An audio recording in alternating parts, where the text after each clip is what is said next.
Royal. Et écoutez, bienvenue, on est en live du coup de Paname avec Arthur. Comment ça? Oh, l'arrivée. Salut la team. Voilà les gars, on est parti. Debout depuis 7h du matin, hein, commence à fatiguer. Mais non. T'es un yes lifer? Je suis un peu obligé malheureusement, contraint et forcé. Oui, c'est vrai. Mais pas simple. Mais le truc c'est que toi tu te couches tard aussi. Ouais, aussi. Voilà, c'est pas le 7h. Bah écoute, et regardez quand même. Il est là. On cache les. Franchement, mais les tu parais en forme. En plus, tu fais un peu genre style jogger, un peu en forme, running. Je viens d'un run. C'est le jeune entrepreneur. J'ai fait un run, je pense à du Mélétienne. Ouais, je sors d'un run. Bah écoute, allons-y, hein, je te propose. Donc là, les amis, on est pas loin du Père-Lachaise. Pour ceux qui veulent situer grandement, je vous donne pas non plus chaque rue et chaque numéro. Grandement Père-Lachaise, et on va se diriger dans Paris. Du coup, alors pour cette dernière de 12 000 pas, Arthur, tu seras la star, n'est-ce pas? Merci. Plein de choses à raconter. Est-ce que déjà tu marches un peu ou pas de règle générale? Est-ce que tu as le temps de découvrir un peu Paname? J'ai la chance déjà d'habiter depuis toujours ou presque à Paris ou en région parisienne. Donc ce qui fait que j'ai pris l'habitude de beaucoup marcher. C'est soit métro, soit je marche. C'est beau. Facilité par le fait que je n'ai pas le permis. Et pas de chauffeur privé encore qui... Non, mais encore les gens fantasment un peu, mais bien loin de la plupart des grands streamers français. Hein. Quand même, il est modeste. Non, il l'a dit en off. Réaliste, ouais, j'ai fait 1 million ce matin. Petite journée. C'est tout? Ouais, petite journée. Ouais, bah surtout, attends, ne montre pas trop la BNP, on n'aime pas. Hein. Oh bah, ok, il va falloir faire gaffe. Regarde alors que... Regarde que je t'emmène le CIC. Ah, le salaud. En fait, il est bon, putain, il est à l'œil, mais moi je l'avais même pas vu. Ouais, j'ai un peu choisi le lieu de... Et je sais qu'il est magnifique. On démarre là, donc si tu veux, on discute ici. Voilà, 1h30. Comme des PNJ qui bougent pas. Parce que là vous êtes beaucoup maintenant.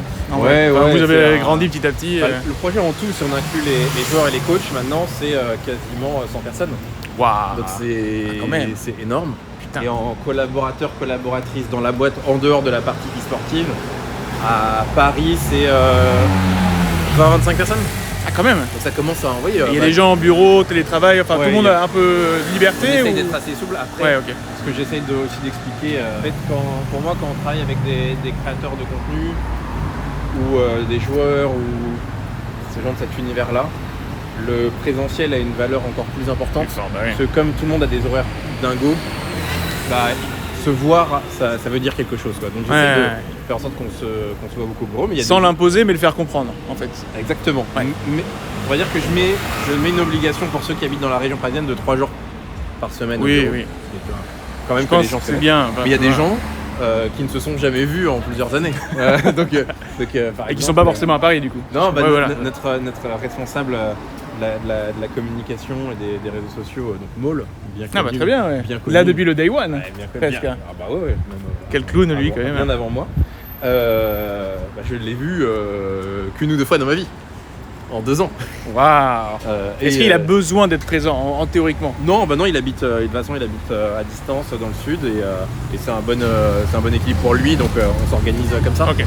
Mais tu vois, pour les moments forts, les KCX et autres, bah, c'est important qu'ils viennent et que ça permet aussi de connecter avec les gens, que les gens se connaissent quoi, tout simplement. Non mais alors pour le coup, moi qui essaie d'avoir une éthique un petit peu plus correcte de vie, de me lever tôt, de bien manger, de faire attention, j'ai l'impression d'avoir décuplé mon énergie depuis que je suis un peu plus rigoureux. Ouais, moi je sais vraiment. Je sais pas comment les streamers font pour survivre au mode libre. On croise les têtes d'affiche. Oh les fans quoi. Mais terrible. Les propriétaires du grand. Quel happening, tu viens événementiel. Salut. Oh les happenings comme ça j'adore. Voilà, il y en a plusieurs. Arthur il a bossé. Excellent. Moi j'ai claqué le million de ce matin, je l'ai claqué. C'est bon. Je comprends mieux le contrat maintenant. Tu viennes Gaga. Juste pour Lady Gaga devant nous. Ça doit coûter à peu près ça. Et d'ailleurs, tu m'as posé la question, mais toi comment ça va? Parce que quand même, news un peu difficile. Mais c'est pas. Je sais ce que c'est les lendemains de défaite, mais alors là c'est une qui doit impacter particulièrement. Je vais mettre là. Non mais écoute, là c'est bon, c'est entre guillemets pas facile hein, parce que c'est vraiment pas le scénario rêvé. Et surtout quand on a peu d'impact en termes de jeu, enfin vraiment de gameplay, c'est pas moi qui joue quoi. Donc c'est vrai que c'est assez bizarre, c'est la première fois aussi. Parce que j'ai déjà vécu une fois des relégations à ma première saison avec Gambit. Je t'avais suivi à l'époque, le Forgiven était ban, du coup on a fait de 4ème à 8ème avec Cabo et tout. Et finalement on avait 3-0 la personne en relégation dans les Mouse Sports et on était rentré, bon. Et après Vitality avait racheté le slot et on était allé chez Vita et depuis j'ai plus connu ça. Et là c'est vrai que, tu vois, pour moi la défaite était impossible. impensable. Ouais, bien sûr. Mais surtout que vous Impensable. les aviez battus juste avant. Bah, alors oui, ça c'est un peu unfair, bon c'est un autre sujet. Ouais. Mais au plus profond de moi, tu vois, moi je me disais que déjà c'était un peu abusé qu'en ayant fait 2 fois 10e, on ait une chance de garder notre slot. Parce que je suis quand même un peu plus un partisan des ligues ouvertes. Même si je pense que les ligues fermées, bah, évidemment, accordent énormément de valeur pour tu vois, rebondir, créer un cycle, les Ça sponsors, sécurise. etc. Ça sécurise. Exactement. C'est vrai que tu vois, après 2 saisons comme ça, que Ici Japon ou Easy Dream ou peu importe, tu vois, se battre pendant toute une année, machin, et que tu vois, un BO5 voire 2 pour nous battre, je trouvais ça un peu unfair. Ouais, bien Donc sûr. déjà, je trouvais qu'on avait de la chance dans cette malchance. Et après, non, bah, c'est l'occasion aussi de réfléchir. J'ai mis des posts, j'en ai parlé avec l'équipe et tout.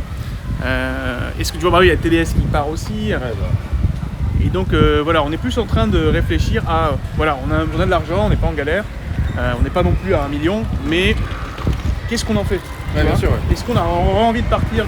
Quelle est l'histoire que tu as envie d'écrire? Exactement. Parce qu'il y a quand même de la concurrence, parce que les gens pensent que ça y est, on met des grands influenceurs, créateurs de contenu, Ouais. et boum, c'est parti, mais il y a de la concurrence et il faut trouver le bon positionnement, quoi.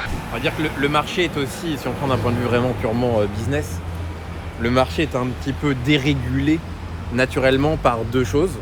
La première, c'est des méga clubs qui ont levé dans les années Covid, post-Covid, oui. des sommes Colossal. Ouais. colossales, Ouais. qui sont aujourd'hui inatteignables Ouais. dans le secteur et qui ont complètement déréglé le marché du salaire du joueur. Ouais, Pas ouais, que les joueurs doivent gagner 0, hein, loin de là. Mais il y a un équilibre, et je parle notamment des ligues principales, ouais. Counter-Strike, LEC, Ça, c'est fou, ouais. c'est du délire. C'est-à-dire Franchement, que les vraiment, salaires. tu retournes le truc dans tous les sens, il n'y a pas de logique. On Donc, peut le dire, tu vois, même les grandes ligues, c'est parfois voilà, 20 000, 30 000 par mois, et sans compter des bonus. il y a plus. Non mais voilà, mais, Mais sans oui. compter, mais je Ah parle oui. vraiment d'une grosse moyenne, enfin un mais- salaire médian. Ah oui. Mais les gars, 20-30 000 par mois pour un e-sport, tu vois, Mais c'est. ça, c'est ce que le joueur gagne. Après, il y a les charges. Ah oui. Mais, Ouais, mais ouais, les gens, et c'est normal, tu peux pas penser à ça. Tu peux pas. Il y a, Non, il y a non, que le jour non. où tu dois les payer que tu comprends que ça existe. Chaque mois, tu tombes en mode. Alors, moins combien? Genre, moi, je vois la trésor mensuelle, tu vois, les entrées, les dépenses Ouais, et tout, ça, et c'est- je me dis, attends, mais on sort tout ça par mois? What Non, mais the complètement. fuck? Et la deuxième élément vraiment qui est dérégulé, mais au sens, pour le coup, je pense un peu plus positif, c'est l'arrivée des teams avec des méga créateurs de contenu. Ouais, bien sûr. Parce que là, pour le coup, tu as des avantages concurrentiels délirants. Bien sûr. Évidemment, il y a la Carmine, tu as Gentlemates, tu as Squeezie qui vend un bundle, un maillot. C'est extraordinaire en termes d'impact. C'est quelque chose qui. C'est. En fait, on dit money can't buy. C'est-à-dire un truc que tu peux pas l'acheter. Bah oui. Tu peux pas acheter Squeezie. Tu peux pas acheter. hein. Tu vois, tu peux pas Ouais, acheter ouais. Kameto. Tu vois. Tu peux éventuellement avoir un contrat d'influence, machin, et encore, ils s'en foutent, tu vois. Temporairement, mais Donc, ouais. et c'est temporaire, et t'as pas la même saveur, et ils mettent pas l'intensité incroyable qu'ils y mettent là. Et ce qui fait aussi que ce qu'ils font est beau, tu vois. Et donc Ouais. ces 2 trucs-là fait que c'est très difficile, je pense, de se positionner. C'est pas impossible, hein, Pas impossible. mais difficile. Il faut accepter de mettre des bordures, des limites à des choses qu'on peut faire ou pas. Ce qui change le plus pour moi, cette intensité-là, je dirais que Oui. c'est plus la permanence. C'est-à-dire Ouais, que ouais, ça. il n'y a pas de week-end déjà. C'est quand même un secteur de dingue. Il n'y a pas de week-end. Et tu as des secteurs où il n'y a pas de week-end parce que les gens travaillent. hein. Il y en a beaucoup en France, des secteurs où les gens travaillent le week-end. Ouais. Mais régulièrement, le lundi est off. Ouais, au moins. Bah nous, non. Au moins. Donc, Ouais, ça ne ok. s'arrête jamais. Et ensuite, tu as la permanence, si tu veux, en termes de saisonnalité. Dans le monde, on va dire, normal, il y a des vacances qui sont plus ou moins instituées où des gens peuvent prendre des vacances l'été. Oui. Sauf les gens qui sont saisonniers. Mais là, il n'y a pas de Là, vacances il n'y a pas non l'été. plus de vacances. Bah oui, parce qu'il y a Et des ensuite, compètes tu dis, aussi. Et il y a bon, des... ok, mais il y a un off-season. Mais l'off-season, c'est le mercato. Donc il n'y a pas de vacances Ouais, en c'est off-season. vrai, ça ne s'arrête pas. Et le fait d'ajouter des équipes, bah, t'additionnes des couches de calendrier, où ça ne s'arrête Jamais. Alors il y a des moments plus ou moins creux, mais sauf les moments creux, nous on les utilise, parce que c'est le seul moment pour faire nos propres événements. Ah oui, ouais. Sinon on n'a pas le droit. Ouais, parce qu'il y a des compètes où il y a des échéances Et importantes. les calendriers sont pas tenables. Donc en fait il n'y a jamais de moment. Putain, tu sais que c'est mon animal préféré, l'éléphant? Ah bon, pourquoi Il y a un sujet. Non, je pense qu'il correspond les valeurs que j'aime. Entre, il reste puissant, tu vois. Belle trompe. Ça, c'est- Effectivement. La défense, c'est la meilleure attaque. La loyauté, la famille. Tu vois, J'ai déjà lavé un forcelante. éléphant. T'as déjà quoi? J'ai lavé un éléphant. Au Cambodge. C'est vrai? Ouais. Mais genre, comment tu fais? Avec une éponge sur ses jambes? Non, en fait, c'est. Bon, après, laver, ils s'en foutent, hein, tu vois. Mais c'est plus un truc où tu peux aller. Et c'est lui qui t'a demandé? Ouais, il m'a pas demandé. Mais c'est marrant de voir la peau, et en fait, ça a des poils hyper. Genre comme la barbe un peu rugueuse. Ah non, mais ça n'a rien à voir. C'est vraiment, c'est un plus comme des poils d'un vieux balai, tu vois. Et c'est assez dingue. Et c'est marrant la peau que ça a. Putain, il est très très beau en tout cas. Franchement, bravo à celui qui l'a fait.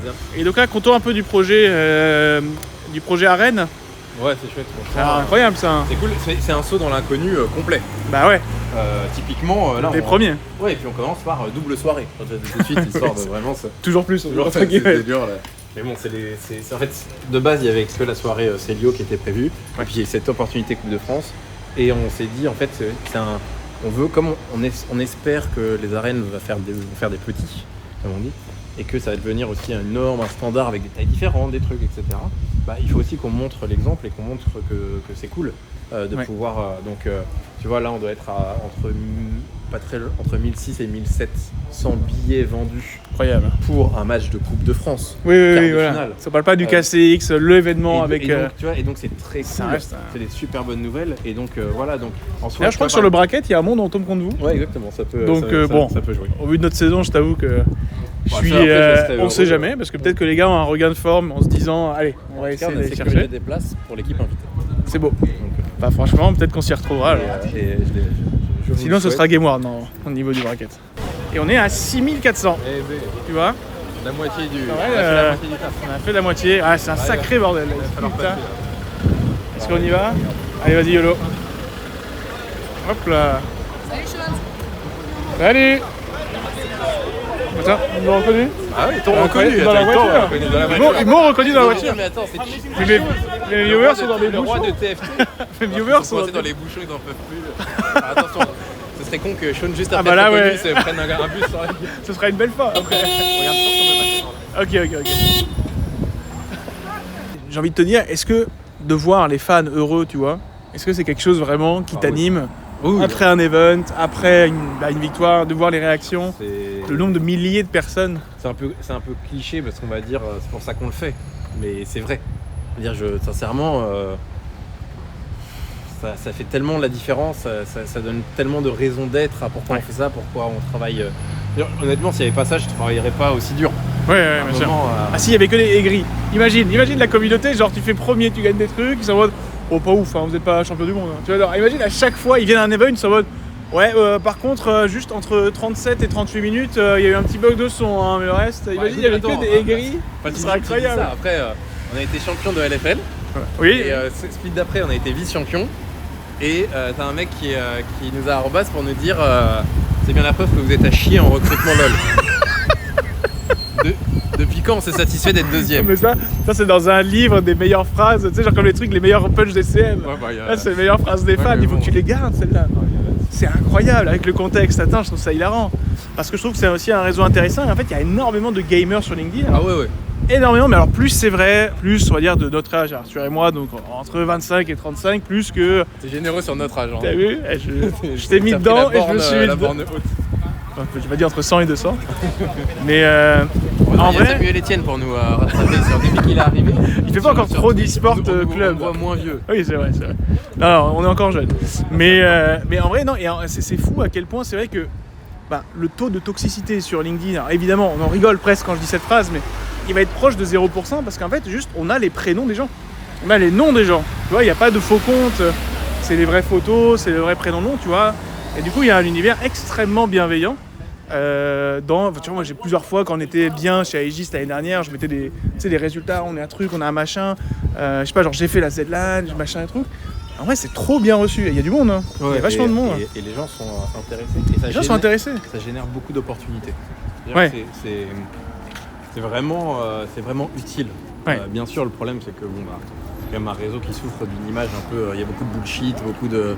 Mais c'est le cas. À la con. Mais comme Twitter, il y a plein de toxicité, il y a plein de. Tu vois, je veux dire, chaque réseau. Une fois qu'on accepte un peu ce truc-là, c'est chouette. Après, moi, j'ai toujours un peu de mal, mais faut que je m'y mette. J'ai vu que t'avais mis Zach Knight, tu as fait rire avec ce post récemment. C'était pas mal. Il avait écrit en disant, parce que moi, je lui disais, mais Zach, comment tu n'es pas sur LinkedIn? Surtout Zach avec toutes les activités qu'il fait. Et surtout, il a un podcast qui est très propice à une cible LinkedIn. Hyper propice. Et je pense que voilà. Mais donc bref. Et un jour il me dit, il m'envoie un message, il me dit tu vas rire, j'ai créé mon compte. et tu vois, j'ai dit allez, c'est le moment. Maintenant il faut voilà. Ouais, non, mais. Il a pris 3 à 4 000 followers. Putain. Après, Non, mais bon, je pense il est que. connu, hein. Ouais, voilà, Zach Nadi reste une grosse référence. Il est connu. Et surtout avec le vent en poupe. C'est-à-dire que là, il crée des projets, Ouais, ça avance bien pour lui. Il a compris le petit filon avec la casse d'alerie, des restaurants ou des burgers un peu de youtubeurs qui marchent bien. J'avais vu la vidéo, il y a un mec qui avait fait une vidéo un peu pour debunk les. Je teste tous les restaurants de youtubeurs, Et entre je- parenthèses, c'est pas si ouf. Trop chiant. Ouais, il nous arnaque. C'est toujours un peu ce truc-là, un peu. Bah oui, toujours. On va faire des vues, quoi. Mais ouais, je trouve que Zach, il a, en tout cas, dans ce que je crois comprendre de ce projet-là, il y a une approche bien à lui. Tu vois. Ouais. C'est chouette. Et puis même, il a l'air de kiffer. Je pense qu'il y a un truc de. J'ai beaucoup de mal à comprendre les gens. Je parle pas de cette vidéo YouTube là, je parle vraiment de global, notamment Twitter. Qu'est-ce que ça peut foutre que quelqu'un lance un truc? Oui. Et si t'aimes pas, t'aimes pas. Tu vois, j'ai du mal à voir. Et de là à pourquoi pointer les du gens, doigt à disant ah c'est pas ouf, Bah, ou j'ai pas aimé, ou se réveiller un matin pour, Ouais. pour se dire tiens aujourd'hui je vais allumer un mec parce qu'il a lancé son projet. pour le vent. Juste appuyer sur un bouton et tu vois que les messages non lus. WhatsApp. Ah nous- d'accord, ok. WhatsApp nous a entendu. Il essaie. Moi j'adore, c'est pour ça que j'adore WhatsApp. Discord, il y a un non-lieu aussi apparemment. Ah ouais. Mais tu vois moi Discord, c'est pas du tout dans mes habitudes. Et donc vraiment. Excuse-moi parce qu'on a vraiment des sacrés geekos dans le chat. C'est putain, Jana elle nous saoule. Qui? Jana. Ah oui ok. Les gars, franchement, franchement, vous cassez les couilles. Hein. Vous cassez les couilles. putain. L'ulti Jana, bah oui bien sûr. Moi, je sais pas s'il est là dans le chat, il y avait Eurotembu, donc un fan du Rising Shield qu'on embrasse. On était allé voir un match de rugby donc avec notre partenaire, le Stade Français, hyper sympa et tout. Donc moi j'étais avec DF, on était venus avec des fans et tout. Et Eurotembu était derrière. Et genre à un moment il y a une faute donc sur le terrain.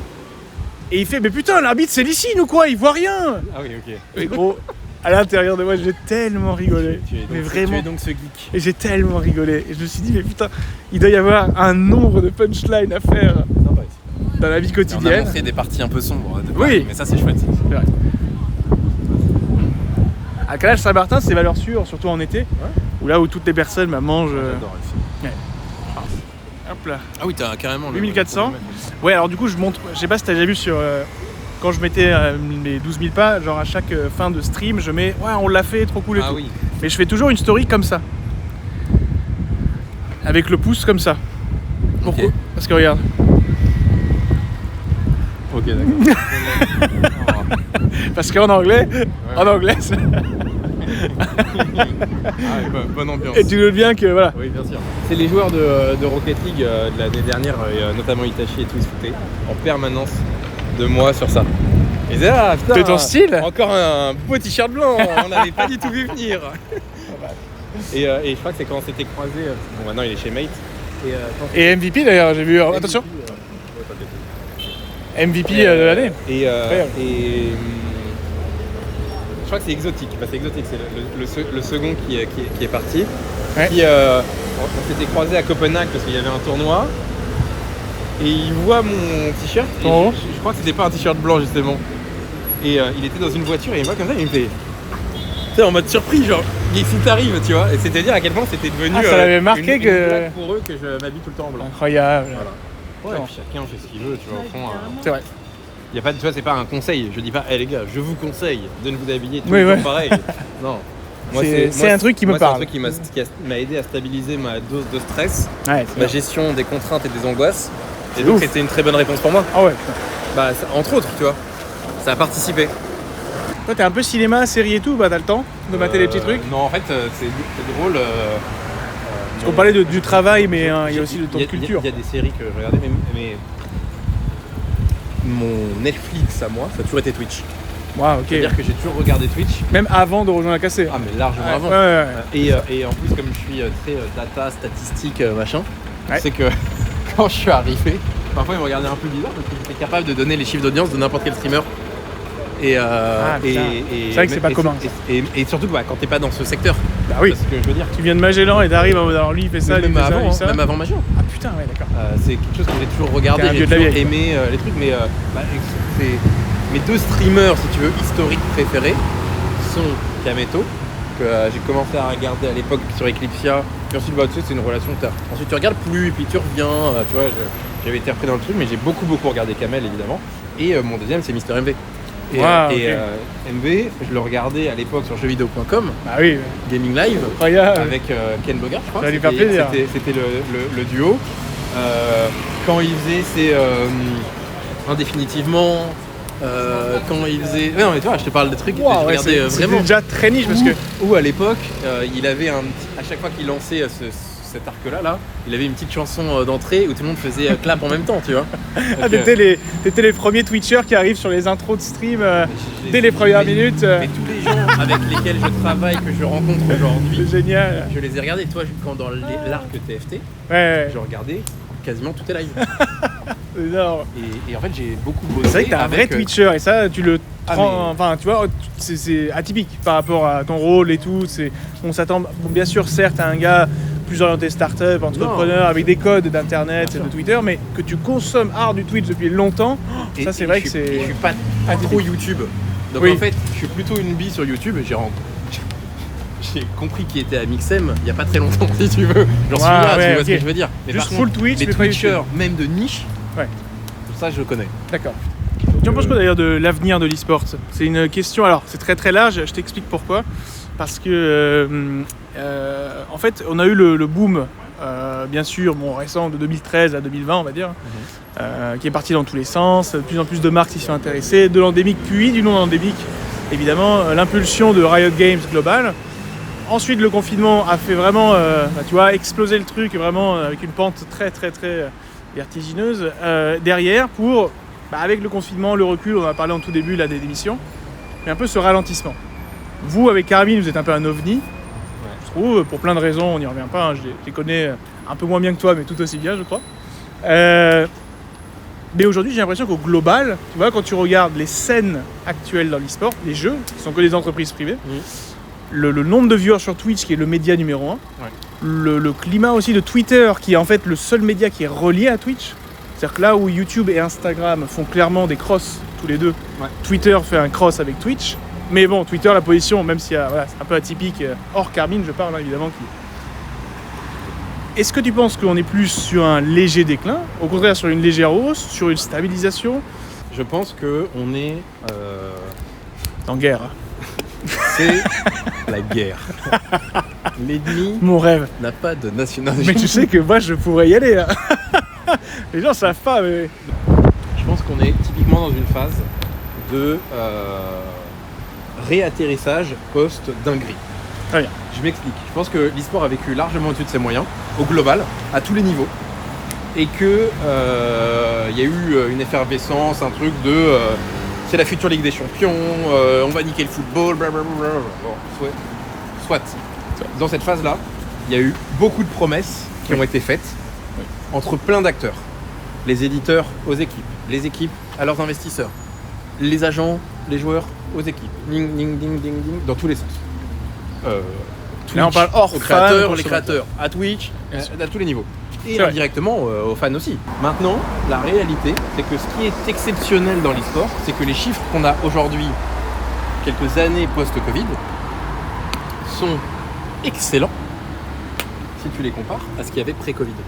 Oui. Les chiffres sont excellents. Donc en fait, l'e-sport va très bien, mais l'e-sport paye le prix des promesses qui ne peuvent pas être tenues parce que les objectifs vendus ne peuvent pas être atteints. Bien sûr. Donc en fait, c'est un truc complètement schizophrène où d'un côté ça va super bien parce que sincèrement, il y a plein de trucs qui vont bien, et de l'autre, tu es obligé d'accepter une chute, une réduction, qui est simplement le réalignement entre la logique, réalité presque. atteignable et la fiction des promesses qui ont été données.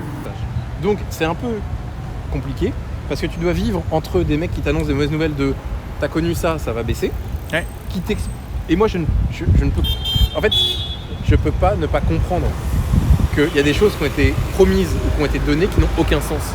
Donc oui, il faut retravailler ça. En fait, il faut juste comprendre c'est un peu la juste conjoncture économique qui permet d'avoir une teneur aboutissant. Tu parlais du salaire des joueurs. Pour moi, ça fait partie des hypothèses un peu de rééquilibre. En fait, il y en a plein. C'est une grande balance avec un plateau et tout le monde doit jouer le jeu, entre guillemets. Le niveau moyen des gens impliqués dans l'e-sport. Niveau de quoi? Niveau de compétences. Ok, très bien. Alors ça va me parler très vite. Enfin, tu vois ce que je veux dire. Après, je bien veux pas sûr. paraître arrogant ou donneur de non, leçons, non. mais il y a un niveau médian qui est pas toujours comparable à ce qui se passe dans des autres secteurs qui sont Mais je trouve que c'est pas encore... pour autant qu'avec que des prix Nobel, tu vois. En fait, si on prend historiquement, l'e-sport, c'est un domaine et un secteur qui a été créé par des gens qui aimaient ça. À tous les niveaux, que ce soit chez les éditeurs ou club, nous, enfin, tu vois, moi j'ai pas créé l'e-sport, j'essaye de participer à la croissance. Très beau. Toi, tu as participé à la création de l'e-sport. En fait, dans un secteur en création, souvent, l'argument numéro 1 de recrutement, c'est je suis là. c'est vrai, J'aime l'e-sport. je suis présent. Ok, bon, maintenant que j'aime l'e-sport, écoute, j'ai fait des études de marketing. Donc bah voilà, bravo, tu es un expert du marketing en e-sport. Bravo. Alors, Ça allait très vite, mais bravo. Oui, mais spoiler, non. Oui. Parce qu'il y a des gens qui sont bons en marketing, il y a des gens qui sont pas bons. Tu vois, et c'est une question de montée de niveau successif. Donc ça va arriver, tu vois. Ça prend du temps. Et je pense que ça participe aussi parce que dans des moments de crise et de réatterrissage, de réalignement, tu as besoin de décisions fortes et de trucs importants à certains moments. Et qu'il faut un peu d'expérience et avoir vu d'autres choses. Ce qu'il faut en e-sport, à mon sens, c'est qu'il faut créer une marque. Oui. Et une marque, tu vois, des marques de fringues, il y en a des tonnes. Pourtant, elles se ressemblent pas, mais à la fin, Tu peux en citer une à tout hasard ou pas? Une marque de fringues? Oui. Que, bien sûr, il y a commence par un C. Il y a une marque extraordinaire, Célio, bien sûr. Allez, c'est cadeau. Célio, toujours disponible. On n'a pas trop croisé là, sinon je t'aurais un peu embêté. Mais... D'accord. En fait, hier, je me suis dit, je vais faire exprès de lui faire passer par que des chemins où Ah, à tous les oui. coins de rue, il y a des sponsors. Ça, Il va dire, mais c'est pas incroyable. possible, il est malade ce mec. Ça aurait été drôle, mais 5 minutes. Donc, Ouais. vraiment, c'est Non, vraiment comme tu dingue. l'as fait avec CIC. Voilà, j'ai mis Mais devant. c'était devant, donc t'inquiète, pas de soucis. Et d'ailleurs, j'ai bu une sorte de Pellegrino, bien sûr, Red Bull quand il y a un petit coup de. Non, je rigole. Mais en gros, Incroyable. pour moi, il faut un angle, il faut une marque. Ouais. Et avoir une marque, c'est quoi? C'est avoir de la cohérence entre qui tu es, là où tu veux aller et les gens qui te suivent.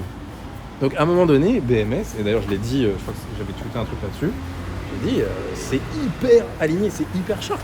La cohérence entre BMS, son positionnement sur les jeux, la typologie de gens qui recrutent, quand est-ce qu'ils arrêtent de travailler avec eux, la vision de Joel, etc. C'est Hyper on cohérent. point, tu Ouais. vois, c'est sharp. Et c'est pour ça que ça marche. Et que ça marchera Et- même sur le moyen long terme. C'est-à-dire que ça va continuer à développer. Je pense que c'est stable. Alors après, ça tient aussi beaucoup sur leur envie de continuer, parce que Oui. c'est toujours ça qui est difficile, faut continuer.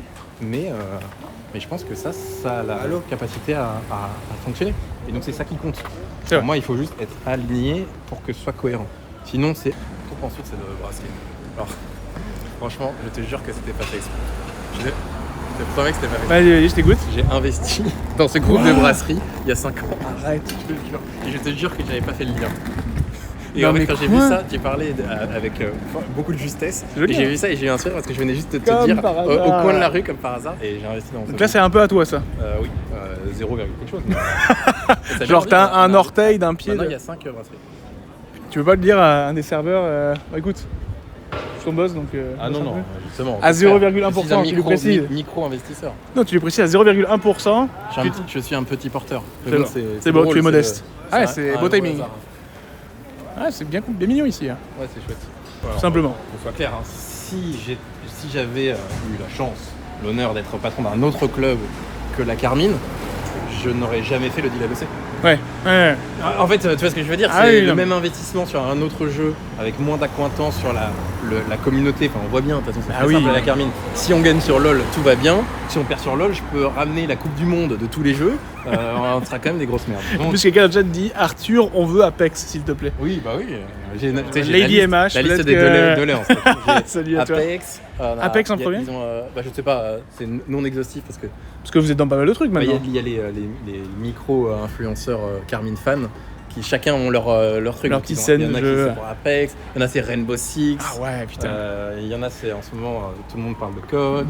CS2 j'en parle même pas. Oh, bah, C'est tout le là, temps, ouais, c'est tous les jours. C'est le même. C'est The, ça reste. C'est Half-Life 3. La dernière fois on m'a surpris parce qu'il y a eu 2 trucs. Il y en a un qui a demandé du GeoGuessr. Je me suis dit franchement. Ah, c'est pas mal. et Dofus. Mais surtout, moi, la question que je me pose, quand tu rentres sur une scène en tant que club, il y a Ouais. deux possibilités. Soit tu apportes quelque chose aux joueurs, vraiment avec du coaching ou un truc comme ça. Soit genre vraiment, tu le soutiens naturellement dans ses projets, tu vois, pour qu'il puisse avoir plus de visibilité, plus de machin et tout. Sur GeoGuessr, concrètement. Et comment tu veux, Alors, rendre le gars Je sais meilleur pas si c'est en- et la visibilité, bon. Peut-être que je me trompe, mais je me demande si Antoine Daniel, il n'avait pas fait un truc Truc sur de des- sur Worms. les Worms, je sais pas Si, quoi. si, il y a eu. Mais GeoGuessr, ça a tapé des audiences Ouais. de malade. Hein. Mais bon, le club GeoGuessr, Mais c'est bizarre. c'est Étoile qui doit le lancer. Tu vois, donc je trouve qu'à un moment, Et toi, si t'entends ça, c'est peut-être le moment. que les fans de GeoGuessr ciblent les bonnes personnes. Et c'est clairement Étoile. Ah, c'est incroyable. Ah oui, Ouais. la Étoile Corp, et boum, ça part sur GeoGuessr. Les amis, on le passe avec Arthur. C'est la dernière de 12 000 pas. Du coup, cette année, bien sûr, parce que du coup, l'été arrive à sa fin. À grands pas. Et ouais, on a eu de la chance aujourd'hui. Oh, joli. Putain, il a quand il se tape une barre, il est comme ça. Et on arrive alors. C'est ça d'être vieux là. C'est normal que ce soit figé, voilà. C'est figé pendant quelques secondes. Vous pouvez dire que vous y étiez, les amis. Ou j'y fus, comme vous le voulez. Nous l'avons fait. Mais du coup, c'était la 12e de 12 000 pas en plus. Et la suite, alors non, pour moi, la suite, ce sera des podcasts. Voilà, je vous l'annonce un petit peu plus en exclusivité. On parlait d'annonce. Mais il y aura du podcast du coup qui arrivera sur la chaîne avec des copains. T'en as parlé un petit peu, mais moi, c'est un format que j'ai toujours voulu explorer, juste pour rencontrer des gens. Donc, il y aura des podcasts qui arrivent.